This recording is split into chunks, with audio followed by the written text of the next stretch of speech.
Wrestlebuddy podcast, all about wrestling. Subscribe and follow for more content.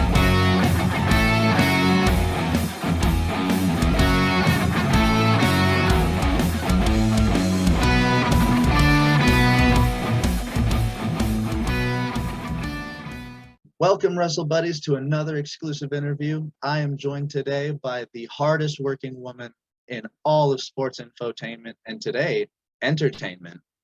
Exactly. I love how that's picked up. We've got the producer and host of Instinct Culture by Denise Salcedo. You can also catch her working with Fightful, Wrestletalk, Wrestling Sheet, Wrestling Observer. Is there anything else that I'm missing that you work for?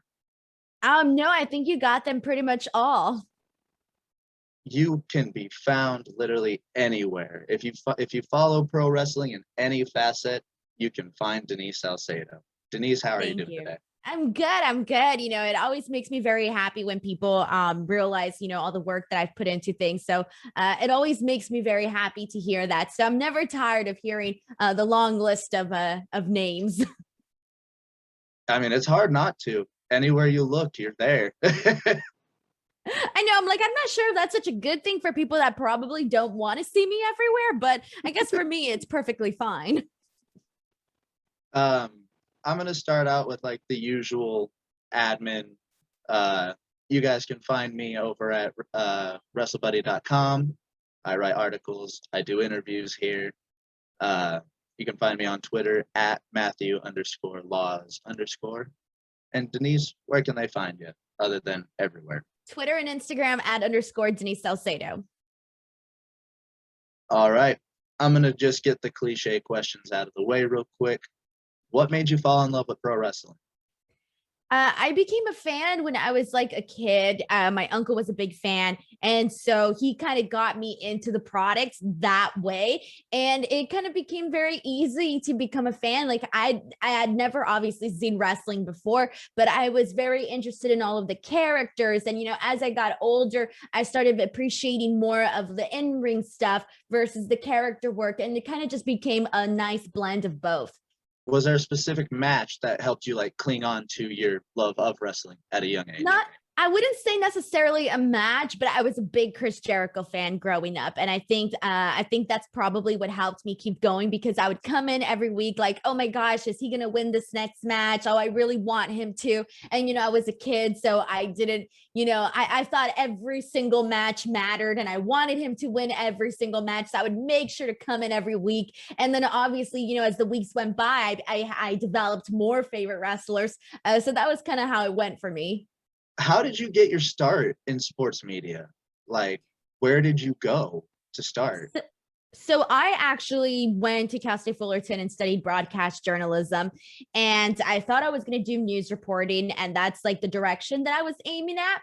But then afterwards, I realized, so I had been doing reporting like different like movie junkets, music interviews, like all of that type of stuff. I was doing that all out here in Los Angeles for about probably 5 years.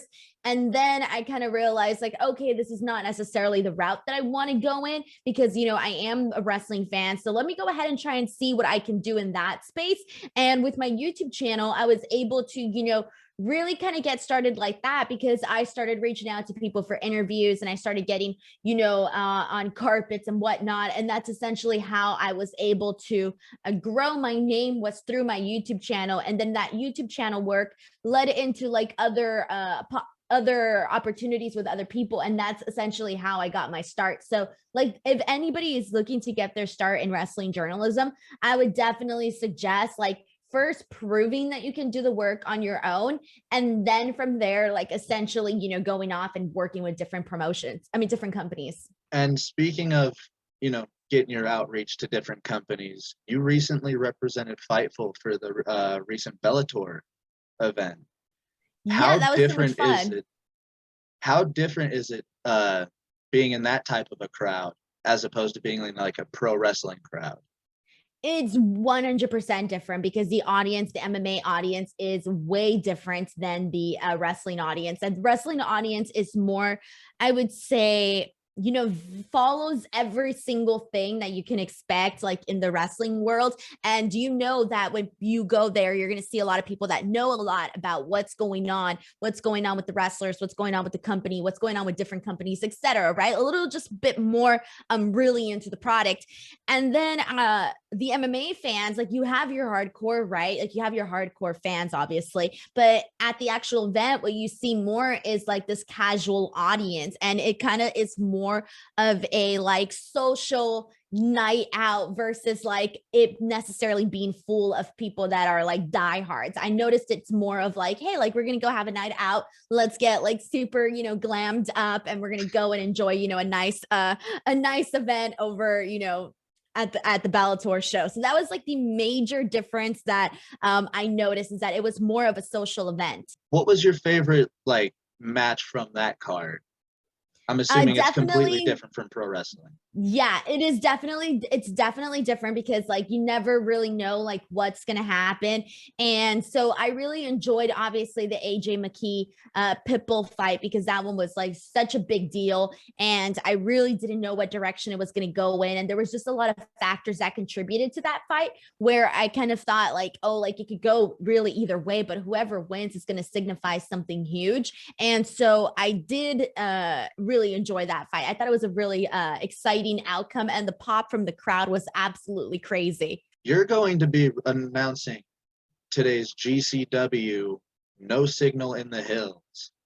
I've seen that you've done a little bit of ring announcing before, and I believe it was Aero Lucha. Correct. So how is it going to be announcing this is a pretty big stacked card for GCW. How does it feel to be doing a big show like that?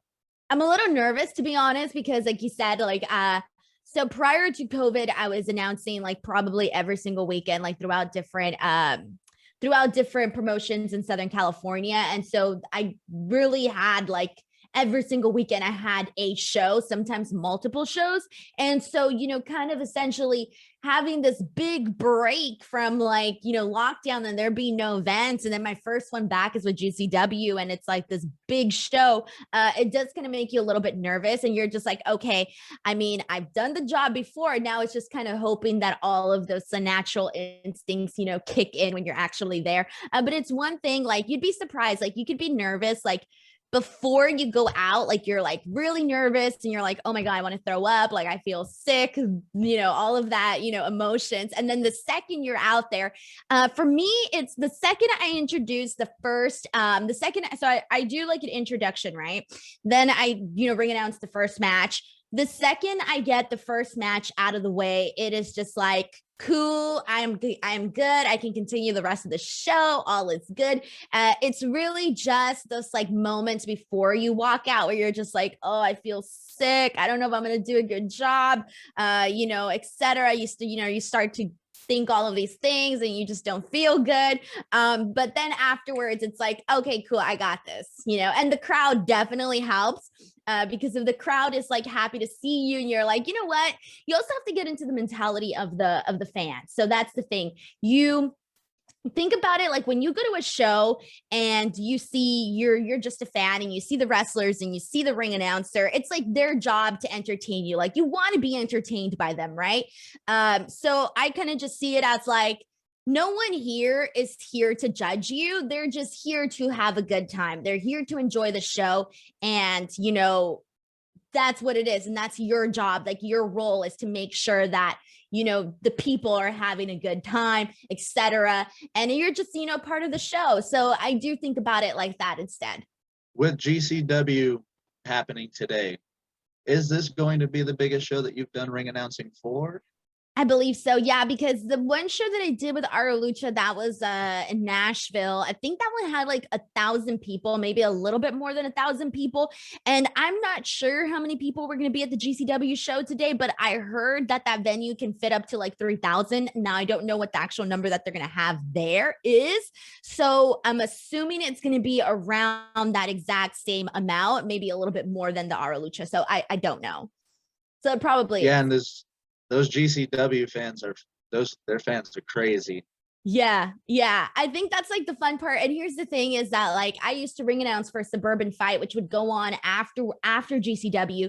And they would run in smaller venues because they were more of like the no ring, no rules type of thing. So it was kind of, they would essentially brawl like all over like these nightclubs and stuff and do all of these crazy things, but the crowd necessarily wasn't as crazy as the GCW crowd, but there were a lot of GCW people that would go to like they would go to both shows, right? But I kind of got a taste of it there of like that, different type of crowd, because a lot of the other shows that I would ring announce, they were more like family friendly crowds, a totally different environment. So it is going to be exciting to be in front of that, GCW audience. So we'll see how it goes. Yeah, and the matches on the card are sure to get that crowd crazy as well. Like 100%. Nick Gage versus Dark Sheik, AJ Gray versus Lee Moriarty. That crowd's going to be crazy for that show. So yeah, I feel wish it. you luck, and it's going to be fun for you. Yeah, I really hope all goes well. You worked with Sean Waltman for 3 years for his podcast. Do you have any interesting stories or funny behind the scenes bits that you got?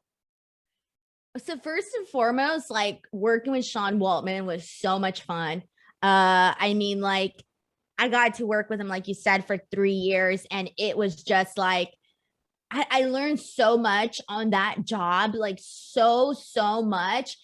In terms of interesting stories, I feel like there's so many that I can't even think of one off the top of my head. But like he was just the kind of person that like I feel like you would expect him to be a certain way, and then he's the total opposite. Like he's really, really very, very nice.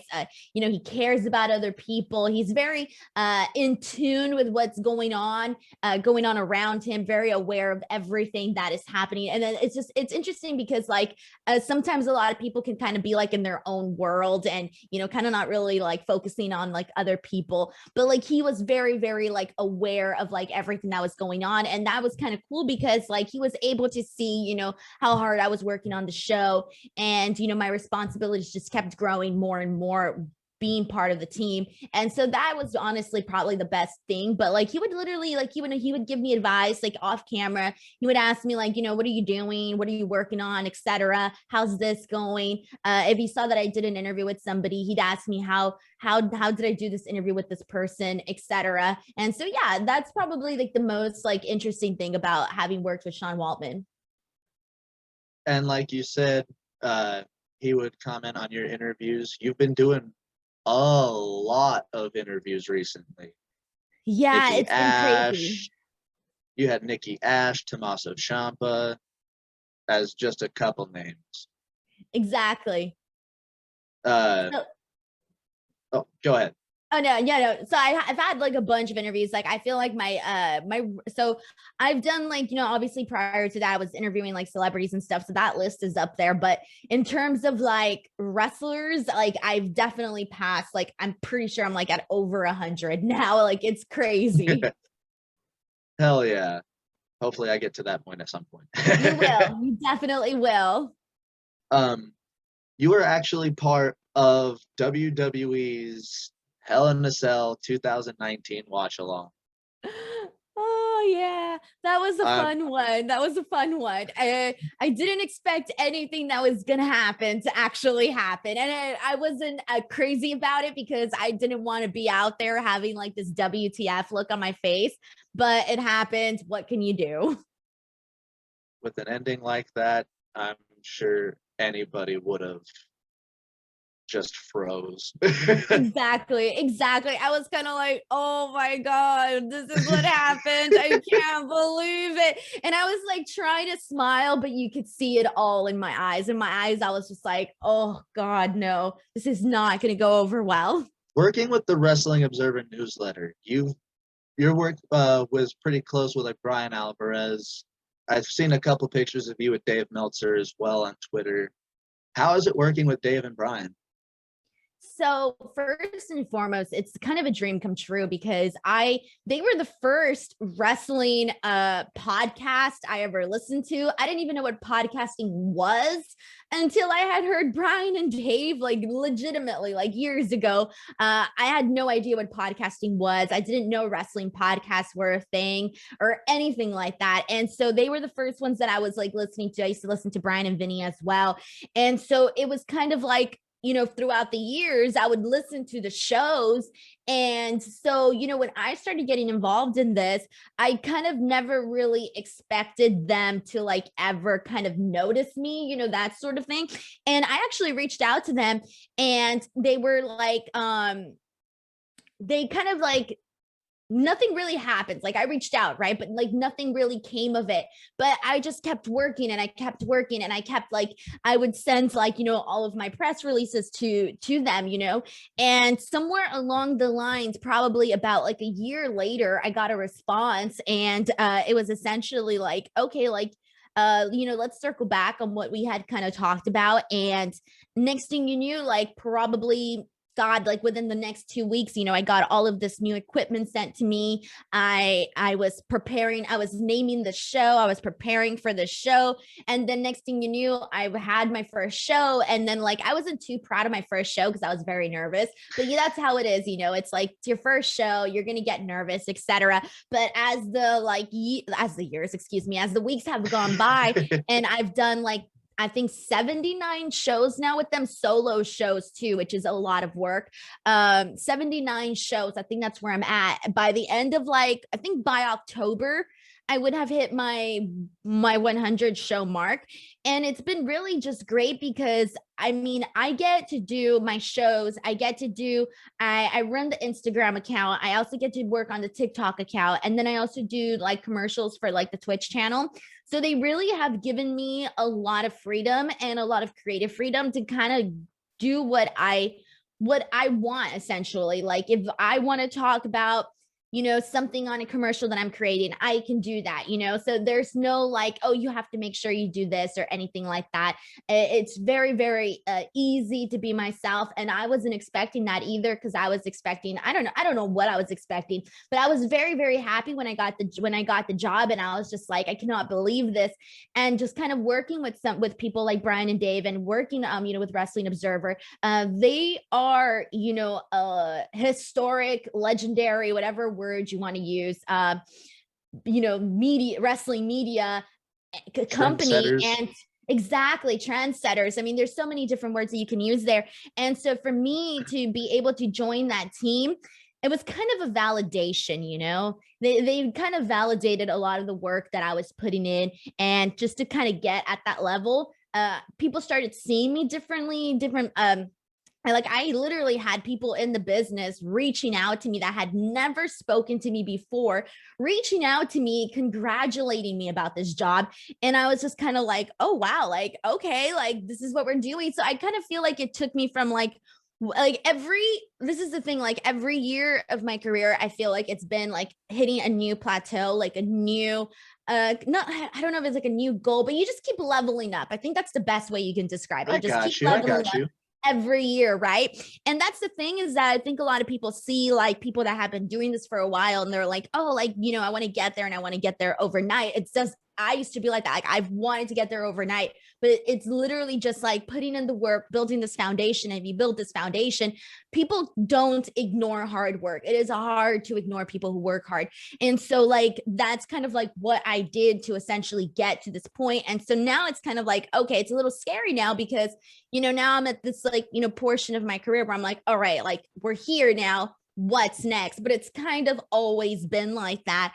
I don't know how many people realize, but I literally just had nothing before, and everything just, I built it all. Like I built all, like everything that I have right now to get up into this point in my career. And so, yeah, so working with them has been great.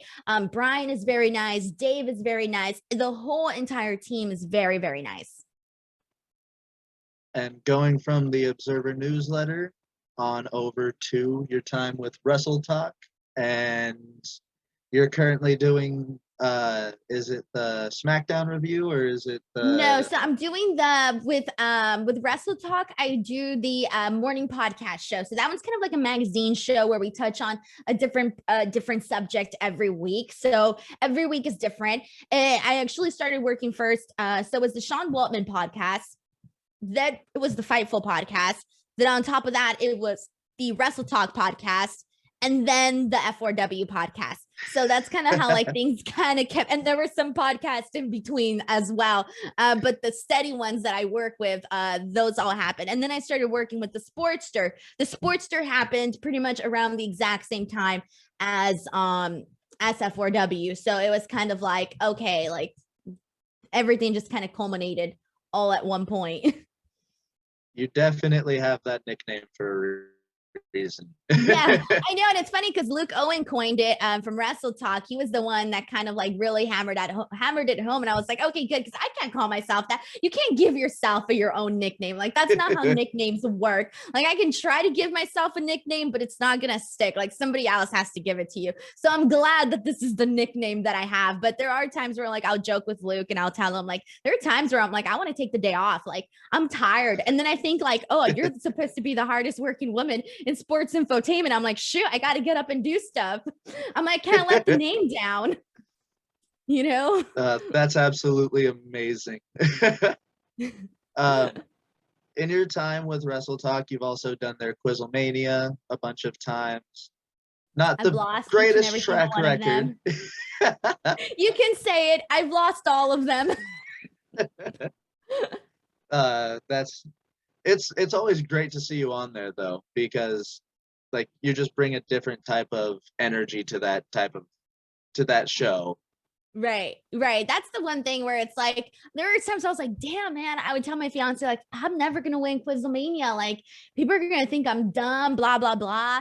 And then he was kind of like, you know what, Denise, like, I've seen these shows. And he's like, I kind of feel like it's part of your charm. Like, you know, it's part of who you are. Like, you're just going to lose it. He's like, at this point, he's like, I think you'd ruin your gimmick if you actually won. And I was like, you think so? And he's like, yeah. And I was like, well, I'm not going to stop trying. I'll still try to win. But I just really like to go out there and have fun. I think at the end of the day, people don't, I mean, Quizlemania is like, I mean, come on, there's the nipples round. I don't like, you know, like it's supposed to be fun. People like, there's so much seriousness. I think people just want to just like relax and just, you know, watch some random stuff. And, you know, I think at the end of the day, people just want to be entertained. And I know I'm probably one of the many copycats, but I've got a quiz show as well based off of Quizlemania. Thanks to everybody at Wrestletalk. It's crazy. As well. There's a lot of people now that are like, oh, we got Quizlemania, or not like their own version of a Quizlemania. Mm-hmm. But it's fun though. It's a new trend. And it's insane. Like, at first I saw it and I was like, this is a nice little niche that they're capitalizing on. And then it just exploded out of nowhere. And it's insane how big it got. Yeah, it's crazy, but like the format was fun. They had a great idea and a great timing to do it. So like, good for them. They found something, it worked, and I got to be part of it. And now on to your time with Fightful. You are on with Sean Ross Sapp. It seems almost anytime I look at Fightful's YouTube channel. Yeah. You do List in Your Girl as well. I do a couple. So I fill in for whenever Jimmy Van can't be there. I'll be like a fill-in. You're, again, everywhere. What's it like working with people like Sean Ross Sapp who are so closely in the know? I would say that I'm trying to think like, so first and foremost, like working with Fightful, I think really kind of here's the thing about Sean is that there were a lot of people during this time of my career that were sort of like ignoring me. They weren't really giving me opportunities, and I was working and I was working and I was working. I was putting myself out there, but it still necessarily wasn't sticking. And so, you know, once I got started with Sean, it was kind of like a lot of people started to look at me in a different way. And what happened with that show, was that I started to be like you started to see a different version of me than what you were seeing on X-Pac 12360. On X-Pac 12360, I was like, you know, this very like professional, like let's hit the news, let's talk about this topic, let's be serious, et cetera, et cetera. But then I started working on Fightful, and that's when I really started to show like a lot more of my personality and who I was, and you know, that sort of thing. And that ended up really resonating with people. And so here's the thing about like hosting a wrestling podcast is that if you look at the podcasts that are successful, the number one thing that drives that is really the chemistry between the host, and you know, what kind of chemistry, you know, the hosts have with one another. And I was very, very lucky that Sean and I were able to sort of be on the same page and have a good chemistry between one another. And that really makes for, you know, a good show. So like, not only are you talking about the wrestling stuff, but you're able to play off of one another, play off of one another's strengths, and, you know, all of that. So with that show, I kind of felt like a little bit more people started to notice me with that show. And that's kind of how I even started to get like more opportunities. Like I think like without the foundation that I had been growing on my own, I would not have been on Fightful. But if it wasn't for Fightful, I don't think a lot of other people would have noticed me either. So it was kind of like it really changed my you know, my trajectory of my career and all of that. And so, you know, just like working with Sean has been great. I mean, he's probably my closest friend that I have out there, you know, in the wrestling world. So it's been really nice to have somebody that you can at least like I always joke around, almost like, damn, I was like, if I become super famous someday, I feel bad. I'm like, Sean's gonna be able to write like a tell-all book or something. Man's got all my secrets here. So you know, so if there's like 10 years down the road, Sean brings out some tell-all about Denise Salcedo, chances are the information on there is gonna be very true. So we'll see. Before we leave the Fightful topic, I've noticed Sean Rossap gives you a lot of crap for being a fan of pizza with ranch. Yeah. And me growing up in Missouri, me and my little brother, we grew up eating pizza with ranch. Nice, so nice. So you at least you have one person backing you up there. At least two people backing you up there. A lot of people are coming out now. They're coming out like, I dip my pizza in ranch. I'm not ashamed to admit it. And I think that, you know, depending on what part of the world you're in, there are people that are like, oh, that's weird. But then there's other people that are like, that's not weird. Like either I don't do it, but I see a lot of other people do it. And here, it's not weird here. That's the thing. It's kind of weird here in Colorado. I don't see it too much out here. Yeah, it depends. It depends. Yeah. At least you got a couple people backing you up on the pizza and ranch thing. I appreciate it. Thank you. And just before we wrap up, I would like to ask, do you have any like helpful information for us to help us get our names out and grow a little bit? I would say be original. Do what makes you you. And it's such as like I feel like it's such a generic answer to be like, really be yourself, but that really is what works. Just being yourself, putting in the work, growing, and doing every single possible thing that you can to make yourself like a stronger, more experienced candidate for like these jobs and these opportunities, because it really is just like, you know, it's obviously competitive, and I feel bad because it is more competitive for the men. But now, like, I see that's the thing. Like when I came into this, I was like, I didn't want to just compete with women. I wanted to compete with the men, because they're the ones that are, you know, pretty much dominating the wrestling media world. And I was like, I think that having that mentality made me work even harder. And, you know, even then, like, helped me set the bar a lot higher for like anybody else that were to follow, whether you're a man or a woman. It's kind of like, all right, well, you got these people that are working this hard. Well, now you got to work that hard too, you know? Thank you so much again, Denise, for coming on. We just about hit the 30-minute mark. So that was fun. I didn't even feel the 30 minutes go by. It flew by. I'm so glad you took the time out of your extremely busy schedule. I wonder how the hell you sleep. Well, I slept in today, which was very nice.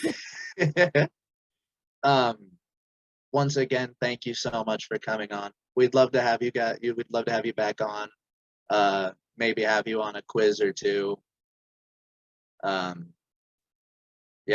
Once again, thank you, Wrestle Buddies, for joining us. This has been another exclusive interview. I've been Matty Laws. This has been the amazing Denise Salcedo. And once again, where can they find you, and what would you like to plug before we go? Twitter and Instagram at _ Denise Salcedo, youtube.com/Denise Salcedo. And thank you again, Denise. You have yourself a wonderful night, and this is where we wave. Bye.